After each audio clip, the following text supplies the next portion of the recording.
On the previous videos, you already watched me doing several steps on the process of conserving this painting, but I'm going to do some flashback and share with you what did happen before some of them. I'm going to share with you how the cleaning process went.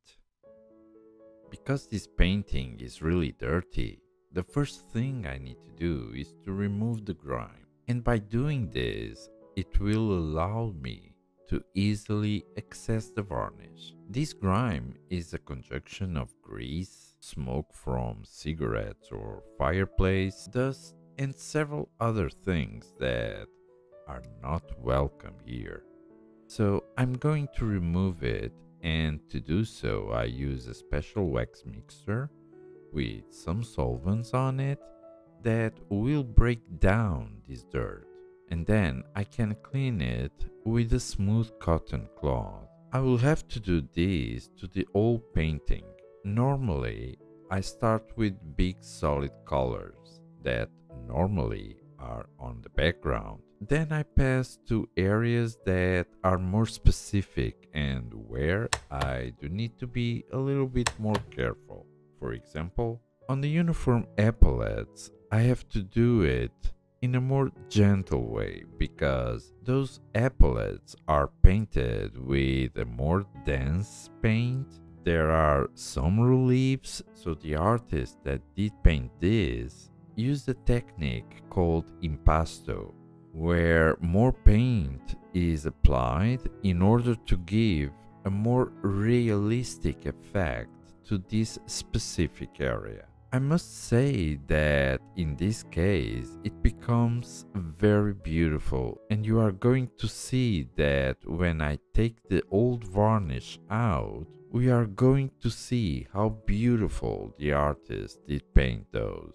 But it is quite impressive the quantity of dirt that comes out. Look how the cloth gets dirty. It is also impressive the power of this wax in what concerns to its cleaning properties.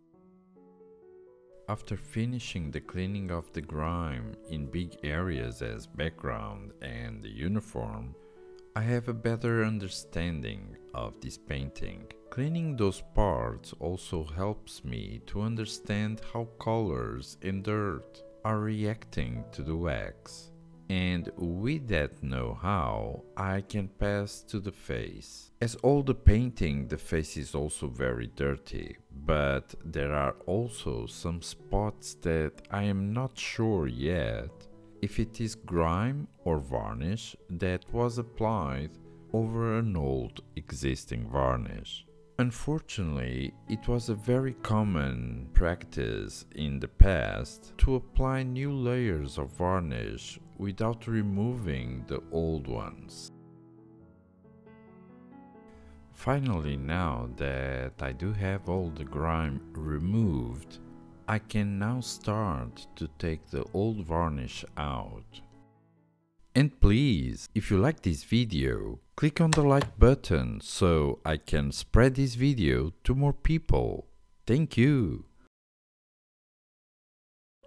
In this moment, it is very clear in the face the spots that I believe it is varnish. I have already achieved the right concentration of solvent I need, so I can start to apply it and I can start to remove it. Faces are always a very special thing on the painting.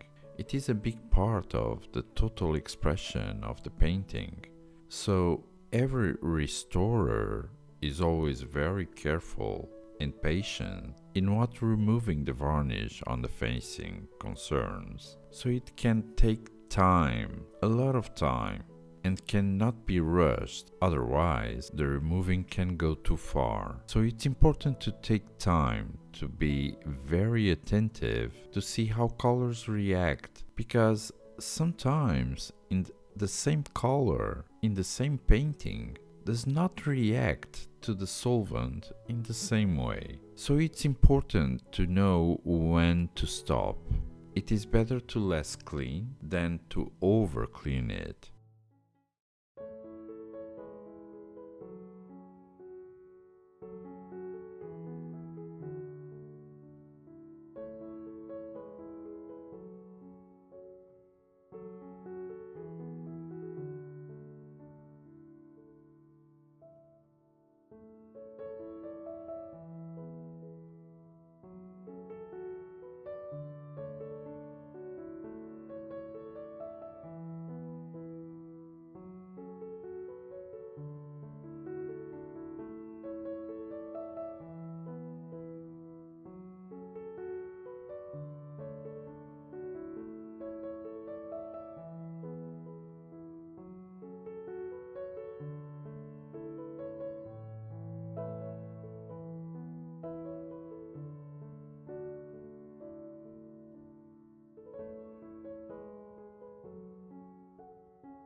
The grime and the old varnish were removed, and what a dramatic change we can see.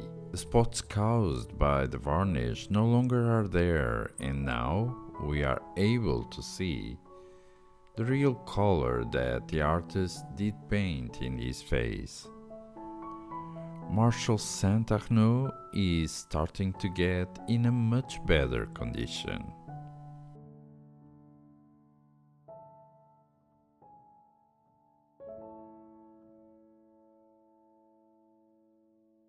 But in this painting, the epaulets in the military uniform are so well painted. The impasto gives a little relief and a three-dimensional appearance that is just gorgeous. And now with the oxidized varnish out, they will look absolutely beautiful. This video is the video part 3 of 6. If you would like to watch the other videos of this project, you can find several links below in the description. To watch the first part of this project, click on this video. To watch another video, then click here. Until then, we meet on the next video.